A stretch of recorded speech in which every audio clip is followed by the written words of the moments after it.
আসসালামু আলাইকুম সুপ্রিয় শিক্ষার্থী বন্ধুরা, সবাই কেমন আছো? আশা করি ভালো। আজকে তোমাদের আমি অ্যালকাইল হ্যালাইড প্রস্তুতিটা শেখাবো। তো অ্যালকাইল হ্যালাইড প্রস্তুত করা হয় অ্যালকোহল থেকে। ল্যাবরেটরিতে নরমালি অ্যালকোহল থাকেই। তো অ্যালকোহলের সংকেতের জন্য তোমাকে অবশ্যই OH বিশিষ্ট একটা যৌগ নিতে হবে, রাইট? তাহলে আমরা ROH এই যৌগটা নিলাম। সো আমরা এখান থেকে যদি OH আর H এই দুইটাকে একসাথে করি, এখানে HX একটা হাইড্রোজেন হ্যালাইড নেওয়া হয়েছে। তো এই দুইটা মিলে আমার এখানে তৈরি করবে H2, তার মানে পানি। আর এখানে এই R আর এই X একসাথে যুক্ত হয়ে যাবে, RX। তাহলে আমরা অ্যালকাইল হ্যালাইড প্রস্তুত করে ফেললাম, খুবই ইজি এটা। এখন যদি তুমি ল্যাবরেটরিতে তোমার হাইড্রোজেন হ্যালাইড তুমি না পাও, তাহলে তুমি নিতে পারো ফসফরাস পেন্টাহ্যালাইড।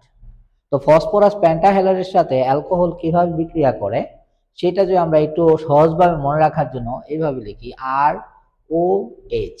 ঠিক আছে? তো এখানে এক্স হচ্ছে 5টা, মানে হ্যালোজেন হচ্ছে 5টা। তো একটা এক্স এর সাথে যুক্ত হবে, একটা এক্স এর সাথে যুক্ত হবে, আর থাকে কি PX3টা মাঝখানে। তার মানে আমি এখানে দেখাইতে পারি যে RX, আর এর সাথে এক্স, এইচ এর সাথে এক্স, আর POX3। ঠিক আছে? তার মানে এখানে আমি একটা RX পাচ্ছি, প্লাস হচ্ছে আমার POX3 পাচ্ছি, সাথে আমি পাচ্ছি HX। ঠিক আছে? তো ফাইনালি তোমার যে মূল উদ্দেশ্যটা হচ্ছে RX তৈরি করা। তা আমরা কিন্তু RX তৈরি করলাম।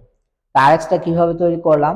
অ্যালকাইল হ্যালাইড যে প্রস্তুত করলাম সেটা হচ্ছে যে নরমালি ল্যাবরেটরিতে অ্যালকোহল থাকে।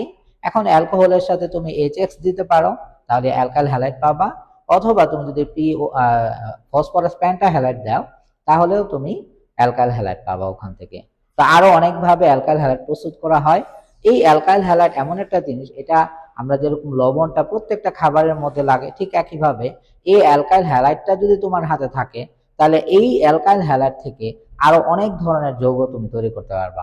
বিক্রিয়াটা খুবই ছোট।